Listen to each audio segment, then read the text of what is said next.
very good afternoon to you, South Africa, and welcome to Afternoon Express. My name is Danilo Acquisto. It's finally the middle of the week. Yes, you made it. Sit back, relax, and enjoy the show today. Tell you what, I've got the most desirable couple in the country at the moment, right here in our loft. Rachel and Kolisi are here. They've got a bun in the oven. Plus, we'll chat to them more about some of the experiences they've had as an interracial couple in South Africa in its current climate as it is. They released and received a whole bunch of comments on social media talking more about that relationship. And so it's kind of opened up this whole can of worms, talking about where we're at in our country when it comes to racism. How do we feel about interracial relationships? How do you feel at home about interracial relationships? We're going to be opening up that conversation with them on the couch here today on Afternoon Express. Plus, we've brought in two experts from one of the biggest law firms in the country to unpack where racism seems to unfold in one of the biggest ways. It's in the workplace, whether that be in person or on social media. What are your rights? What are your responsibilities? And what could happen to you if you found yourself in a situation where you've used racial slurs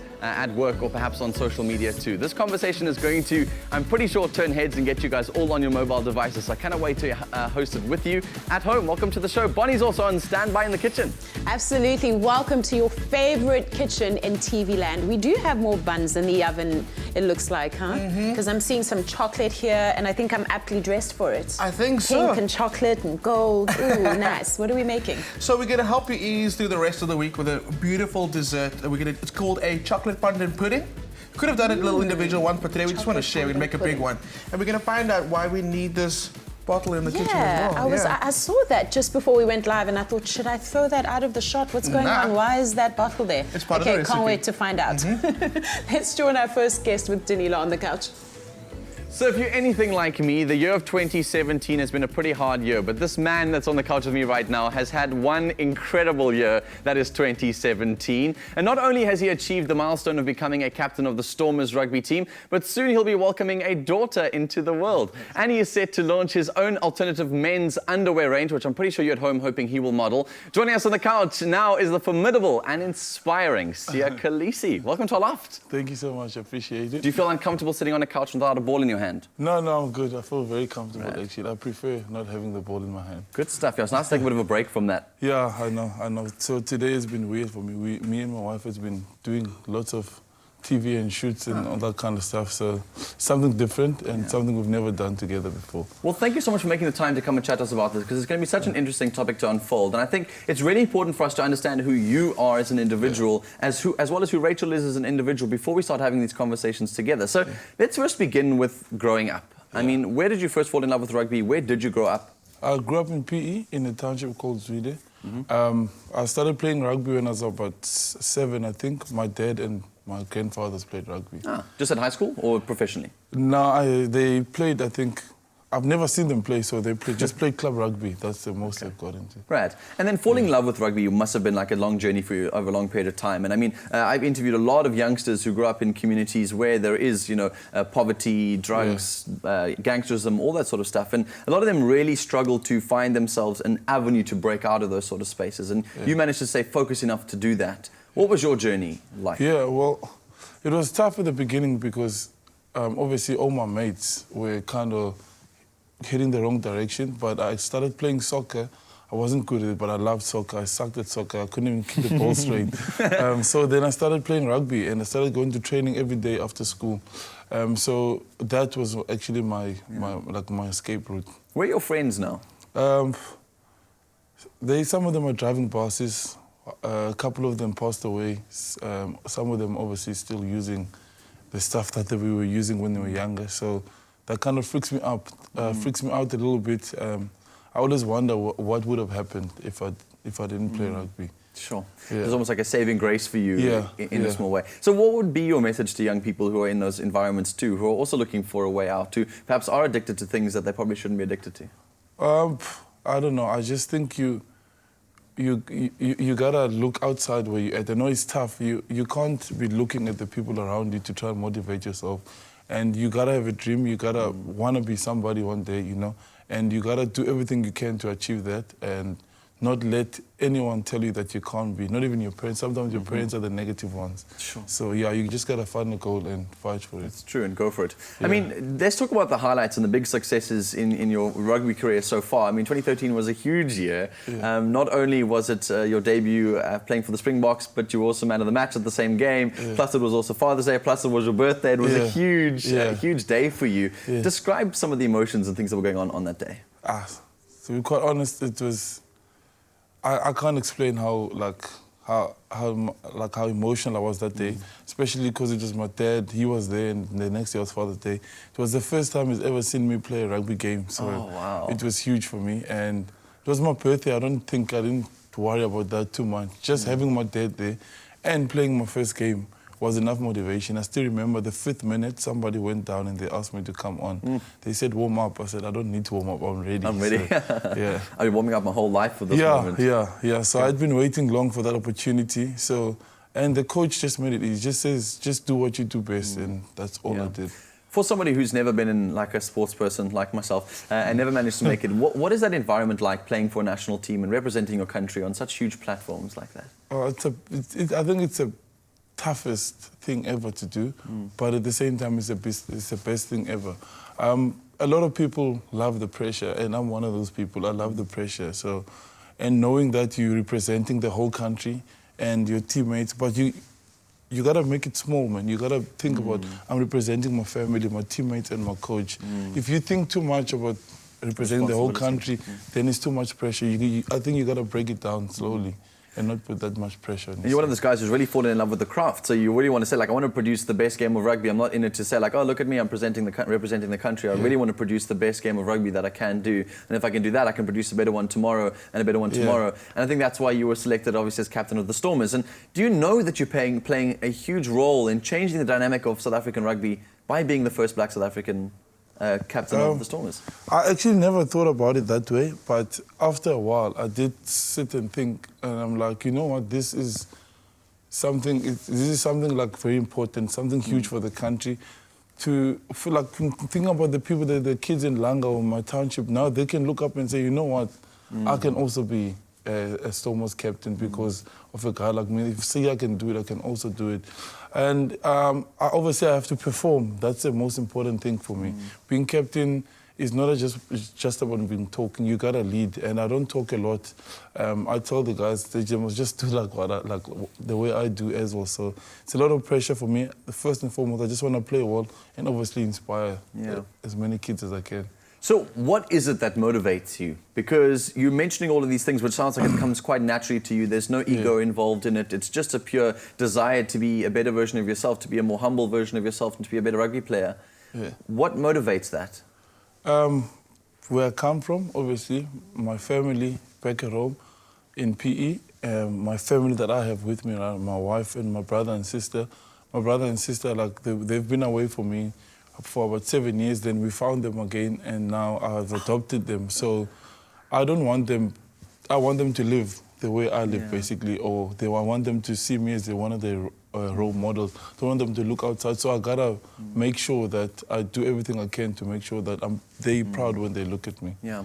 Do you feel like you're carrying the world on your shoulders when it comes to the sort of role that you're having to take on? Because you've grown like exponentially over the last few years, and you've taken on huge responsibilities. Do you feel like there is a pressure on you to be somebody, to be something that perhaps you're not? Yeah, I do feel it every now and then, but I don't let it get it to me. You know, I think I grew up in a tough environment, so I think I've been through a lot. So I don't really look at it that way because I've been through enough. So to me, it just comes easy. I just see it as a positive. Yeah. Listen, your full name, Siamtanda, means like we love him. Yeah. And so you are a lover by nature. You're not a fighter by nature. And clearly, with your second bun in the oven, it's very exciting for you as a father. Yeah. I mean, and what have you experienced? Because Father's Day was, well, how long? A couple of months ago, not even. Not that's far. You know, as a father in the 21st century and in South Africa, you know, what do you feel like your role is?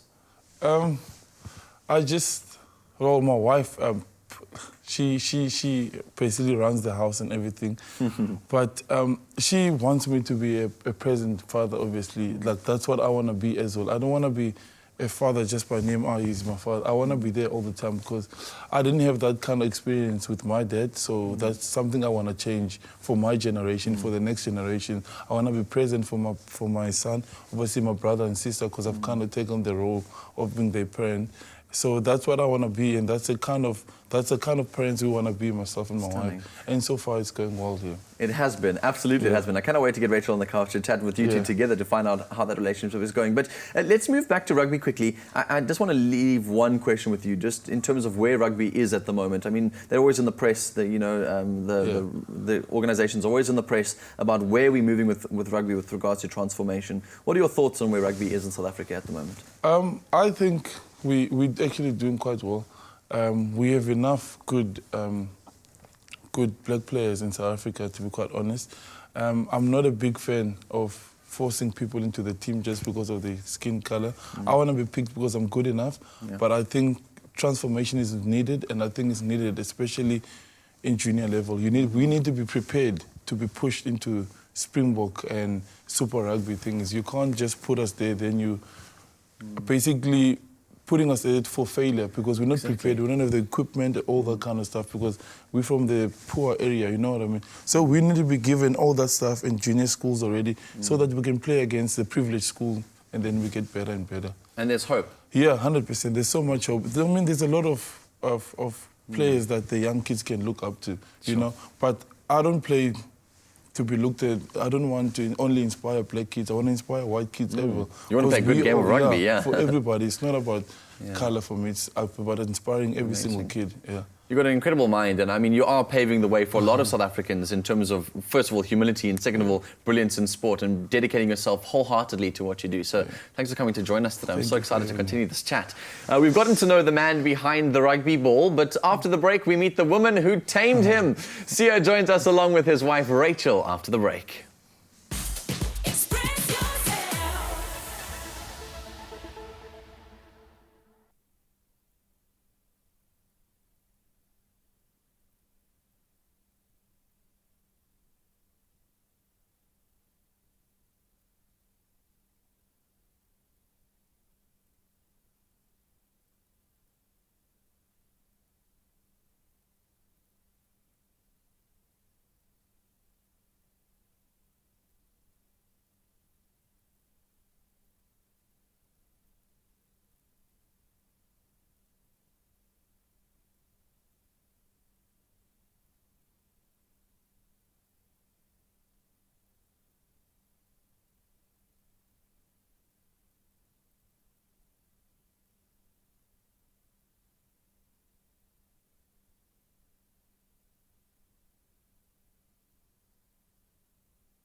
A warm welcome back to Afternoon Express on this Wednesday afternoon. Social media is ablaze with our guests we have in the loft today, so thanks for all the comments that have been coming through already. Before the break, we sat down with Stormers rugby captain Kolisi, who has overcome a seemingly insurmountable series of challenges throughout his life through sheer determination and that will to succeed. And one of those challenges is maintaining a loving relationship with his beautiful wife, Rachel, and their children while living in the limelight. We're back with Sia, and we're joined now by Rachel Kolisi. Welcome. Thanks. Lovely to have you with us. I was joking during the break and I said your surname sounds like Kolisi and it's definitely Game of Thrones season. Yeah, so. Everyone's hyped up about it. High time. Yeah, I mean, your relationship is proof that it goes down in the DMs.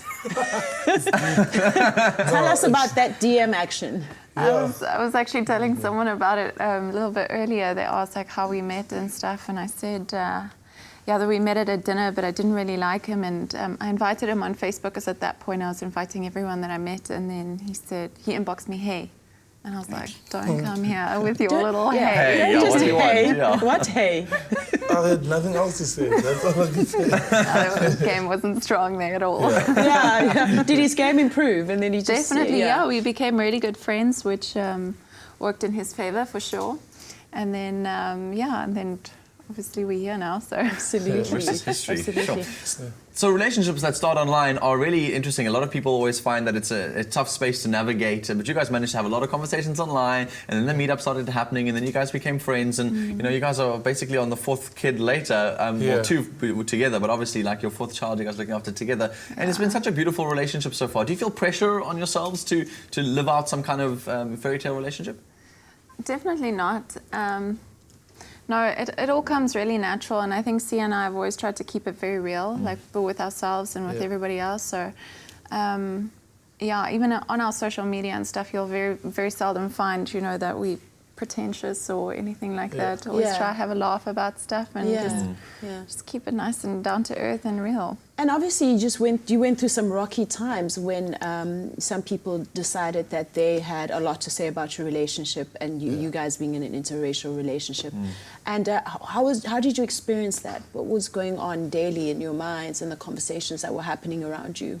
Yeah, for me, I'm very chilled. I don't let people who don't know me mess up my day or whatever. But the important thing that I was worried about was the kids, obviously, because my brother is old enough to be on social media, and I was scared that he sees that kind of thing and think this is where South Africa is at the moment, that's where it's going. So that's the one thing I was worried about, because we're very happy. And the skin color don't matter to us. I love her, she loves me. We're very happy. And I wanted to actually invite that guy over to my house for coffee. It was an old man that was saying all these bad things, Because I think he grew up in South Africa that way, and that's all he knows. So he doesn't know any better. So I wanted him to come to our house and see how happy we are, so he can understand that skin color means nothing at the end of the day. And how did you experience it?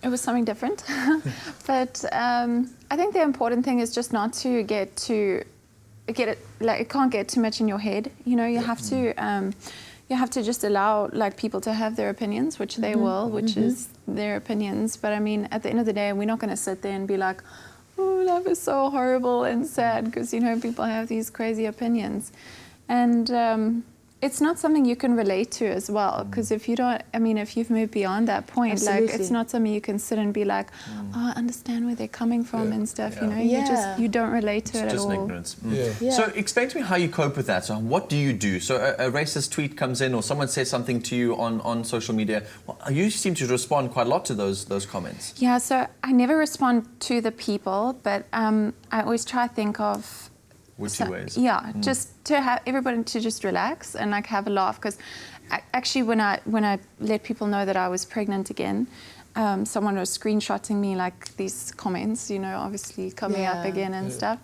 And I was just thinking like, I've got so many things that I could say that are so funny, that are so juicy and delicious. That happens to me all the time. I just thought like, maybe it's just not worth it. So like I wait for the real special ones. Like if someone's got something new to add to the conversation, if it's stuff we've heard before, we're like, ugh, at least come with something else. Yeah, but something new. What kind of stereotypes do people have about interracial relationships that you'd like to correct?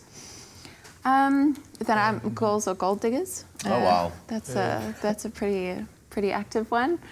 that Sia doesn't support his race. Yeah, Or that kind of thing. whatever. Yeah, Like people so telling me like I think white people are better than black people. You know what I mean? Those kind of things. But to be honest, I don't really read that stuff. I don't get into it. I just, my wife on the other hand, her blood boils every now and then because she doesn't like that kind of stuff. But to be quite honest, I think it's bad of me sometimes because I need to speak out sometimes, you know what I mean? Because some people don't have the platform that I have, and there's so many people that send me messages and say, Afrikaans people that say, I'm in love with this person, but I can't come out because my parents are gonna chase me away. Sure. And you know what? It's a normal life. It's the same. It's just loving another person. Nothing different. It's just pure love. That's it. And you know what? It's bad. And social media bullying is not a good thing because so many people can't take it, and you know, and some people just take it the worst and it destroys their lives just over one tweet where you think it's a joke.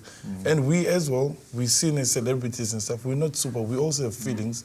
And some of us do hurt from all this kind of stuff. And it's unfair because I can't say exactly what I'm feeling to say because I'll always come out worse. You know what I mean? Sometimes I just wish I can just let you know how I'm feeling right now. A few stars thrown in there. You know, but, you know, and people think, no, we these superhumans, we don't feel these things. Tell you what, I'm always the optimist. It sounds like you and I have got a very similar mindset about these things. I've always wanted to, you know, like make a statement about something that's not necessarily focused at the individual, but you guys have now got a huge platform to talk about the positive sides of these. How do we go about correcting the nature of families, particularly like you mentioned now, people would message you to say like, I'm in love with somebody who's not of the same race as I am. How do I go about, you know, entering into a relationship and keeping it safe from my parents or from my family? How do we go about correcting those things, in your guys' opinion? Well, it's tough for me to say because I had never experienced anything like that. My dad and my whole family welcomed it. They were so happy. Like I was told from when I was young that you can date whoever you want, you can bring anyone you want at home. So it was never a problem for me. But I think the best way is you have to tell the people, and your family loves you, your family will always accept you. It will be tough at the beginning, but they will always take you back, you know. Like with my son had to come and tell me something, even if I don't like whatever he's saying, he is my son, he's my blood. I will accept him, and at the end of the day, I will have to compromise or make sure that like I love him, but I can't let him be unhappy just because of my thing. At the end of the day, it's your life. And I think family will always accept you. You must just come clean. You can't hide what you feel. I mean, being in an interracial relationship myself, I can't believe the amount of times I've had to explain to people, love works the same way in an interracial relationship like it does in any other relationship. You just fell in love with someone. That is the toughest part for me. Right? Because they think it's like I'm dating an alien or something, or someone from another galaxy. Indeed. So on our social media accounts, we're asking that a very similar question to that, is like, how do you deal with racism and hate speech when it comes to the online platforms? A lot of people are sharing their ideas, so thanks to everyone for sending them through. Racinda Smuts says, they look so cute together, obviously referring to you too. I'm in an interracial relationship and I just don't understand how people can still be racist in this day and age. It makes me so angry. Sometimes when me and my boyfriend walk together in the street, people look at us as if we're from another planet. You mentioned the idea of being aliens. That's exactly what it is. Wesley Sholayan says, Wesley Sholayan says, this is one of a million examples that love knows no color. We are taught to discriminate rather than to accept, respect and understand each individual. After all, once pricked, our blood is of one color. What? Oh, after once pricked, our blood is of one color. Thanks for this very, very relevant topic. And then Iketeng says, racism is all over, even black people to black people. They are racist to each other as well. So it is really hard for it to end. But as for marriage, if I love my guy who is not my race, I am comfortable and loved, finished and clear. I'm comfortable and I'm loved, finished and clear. That's all that matters to her. And I think that's important, but it's very important. So much self-reflection is required. I mean, I just look at my own life, just listening to conversations. I always have to look at my own life too. It's like, are there tendencies from my upbringing that put me in a position where I see other people of differences from sex to race to whatever it might be in another life? We've all got to be self-reflective. And we've got to just look at the ways that we've been conditioned growing up to see how it influences the decisions that we make now. And we've learned so much from Sia and Rachel today about how they've dealt with negativity in the media. But what about everyone who deals with racism on a daily basis in the workplace? After the break, we're joined by two representatives from one of SA's top law firms to discuss how we can deal with the issues of racism, especially in the workplace. So stay right where you are.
Welcome back to Afternoon Express. It's a warm Wednesday, and I only say it's warm because of the comments that are coming through on social media. Hashtag Afternoon Express. Earlier in the show, we sat down with Stormers captains here, Kolisi and his wife Rachel, who have had to deal with a great deal of negativity from some members of the public due to their interracial relationship. Now, one of the most common places where racism is experienced on a daily basis is the workplace. And we're joined now by two people who deal with this kind of issue regularly, Jose George and Shamiska Singh, who are both directors at one of South Africa's leading law firms, Cliff Decker Hofmeyer. Welcome to the Loft.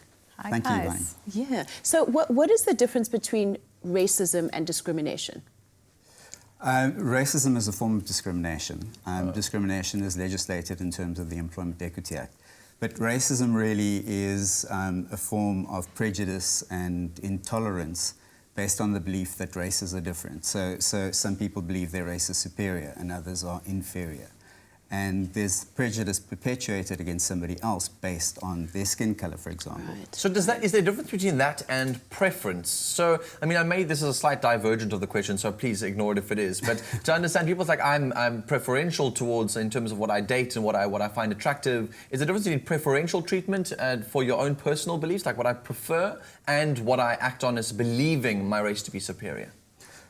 No, I think that's fine if you have a preference, as long as you're not going to discriminate against somebody else because of their skin color, as long as you don't infringe on their dignity. Yeah. I don't think it would go as far as racism. Yeah. It's simply a preference. Right. And what are the different ways that racism manifests itself in the workplace? So racism is racism, whether it's in the general public arena or if it's in the workplace.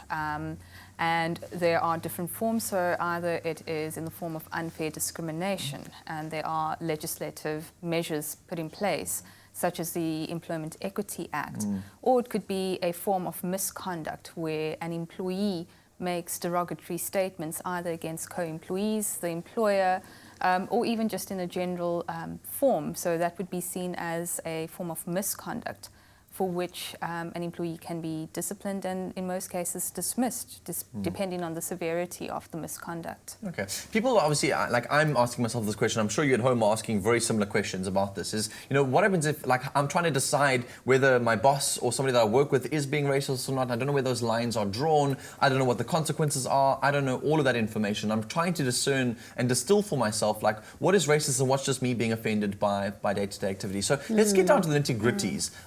What is constituted as a racist comment in a workplace? So using slogans such as the K word or general forms of racist comments against a particular group, and if you either post it on social media or make those comments directed at your co-employees or the employer, there are instances and cases where emails would be sent and, you know, accusing persons of being racist without any substantiation.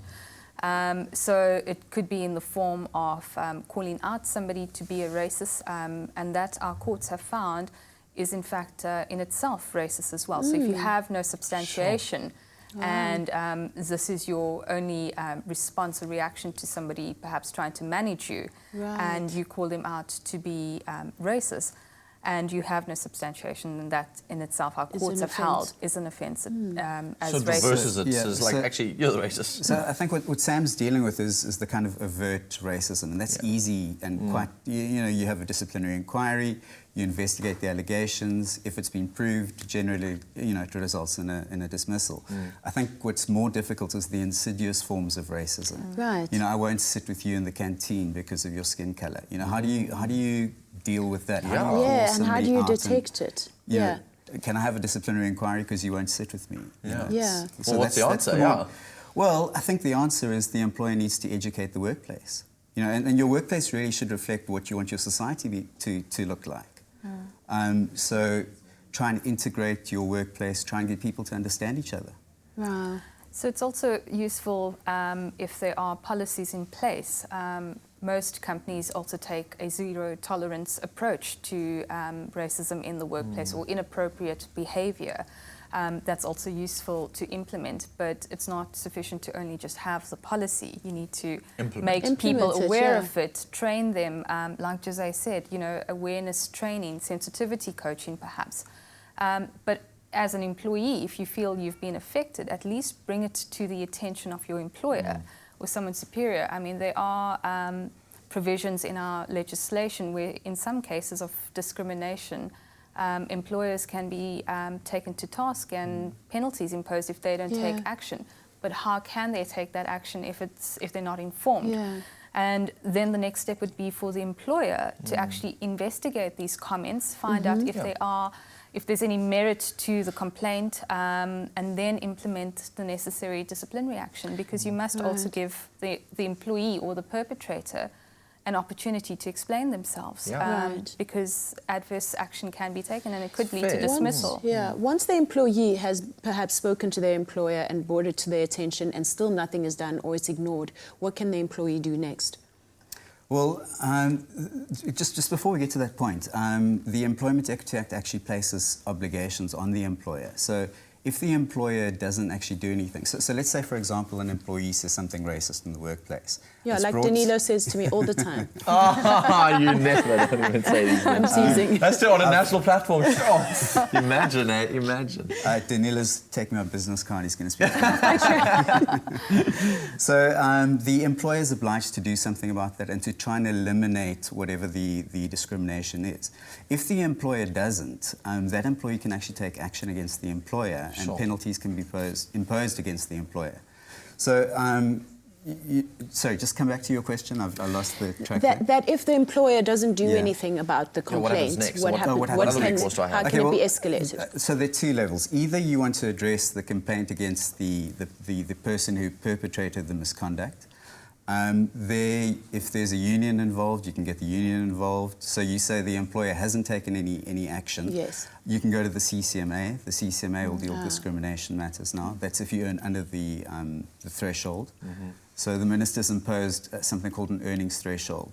Used to be before you could only go to the labour court. Obviously there's an access to justice kind of situation there. So now you can go straight to the CCMA if you earn under 205,000 Rand a year. Sure, interesting. This conversation is honestly going to get a lot of you on the edge of your seats, and I'm pretty sure you have lots of questions and comments. Don't worry, the conversation will continue after these.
Welcome back to Afternoon Express, live on SABC3. We're talking social media and racism. Indeed. What an interesting topic to unfold. And I'm pretty sure all of you at home are very excited to have this conversation with us. We welcome back our guests to our loft and onto the couch. So let's move our attention then to social media. I mean, we've always seen, you know, the Penny Sparrow case made a whole bunch of trending comments online, and that had to do with a whole bunch of social media comments that she made about a racial slur, which had a whole bunch of adverse reactions too. Let's talk a bit about this post and what happened there.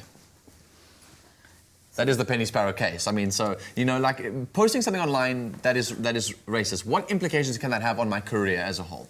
Okay, so whether or not you make racist comments, if you make a comment on social media, your employer is able to take action and discipline you if it affects the employment relationship.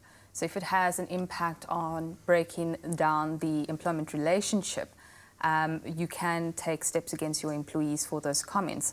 More so and more serious are those of racist behavior or derogatory, inappropriate language. In the Penny Sparrow case, she was no longer employed by the specific agency, but they did receive a lot of bad reputation because it was the branding that was also doing the rounds on social media and in the print media as well, and they were aligned to these comments. And that's why there's the further steps taken by employers to protect their brands, because employees are seen to be brand ambassadors of their employers. Right. So you have to be very careful about what you say on social media. You know, once something's posted online, there's no turning back, and it can have negative repercussions, not just on your personal capacity, but your status in your employment as well, and the brand of your employer. Absolutely. So more and more we see cases in our CCMA, tribunals, the labour courts, even matters going up to the Constitutional Court, dealing with racist conduct on social media and how this has impacted on the employment relationship. And our courts are taking a very stern approach and have indicated that they will not tolerate this behaviour. We're also finding that people don't understand the implication of retweeting a comment or liking it. So you might not be the original author, but unless you have some form of disclaimer, and most people don't think about this, they're very ready to hit post or tweet or share, but you align yourself with the thoughts or the opinions of the original author. So if you've shared posts like these of Penny Sparrow or many others that have hit the spotlight, and you don't say, you know, this is bad, this should not be condoned, I dissociate myself with it, and you just share it, it could be misconstrued as if you are agreeing with the comments by the original author. So, yeah, you've seen that example recently, one of our political parties, who we won't name, and the person going through a disciplinary inquiry for retweeting something. So she didn't make any comment about the tweet, but just by retweeting it, she aligned herself with that sentiment. So, excuse my ignorance here, so I'm going to go straight for the jugular, because it's one thing that I want to understand as myself personally. I mean, I'm always on social media, being in the public eye all the time. We're speaking quite a lot about the obvious cases of racism, where I make a racial slur or I say something that is very blatantly, obviously racist. What about the ignorance? What about the ignorant comments? What about the more subtleties when it comes to racism, which we're undercurrents of, you know, of racism that we're not even understanding? I don't even understand half the times. A lot of people come back to me like, how could you say that? And I was like, oh, I didn't actually realize that was a negative thing at all. What happens to the ignorance side of things, the grey area? In the workplace, I mean, the test that the courts apply is they'll look at what was actually said.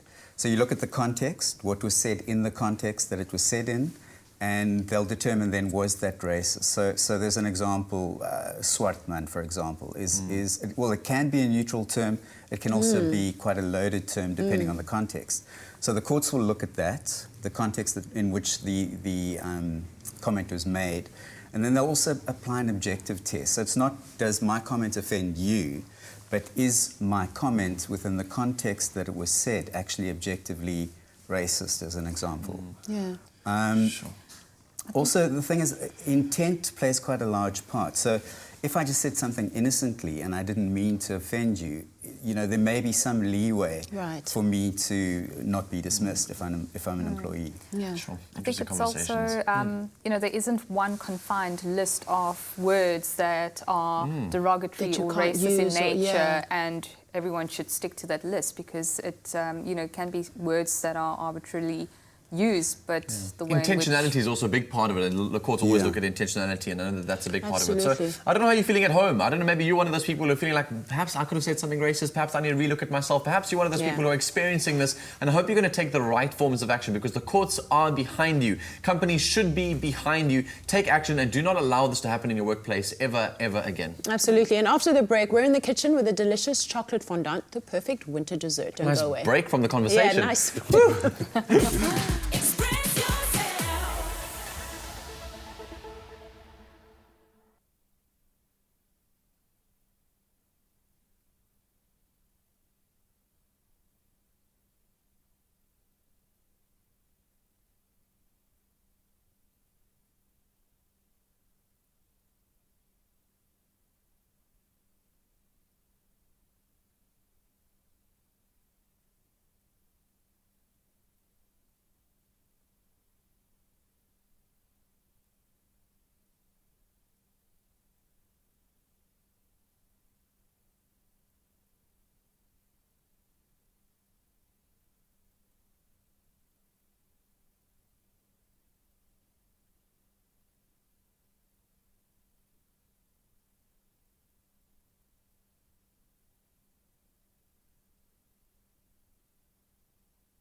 That in the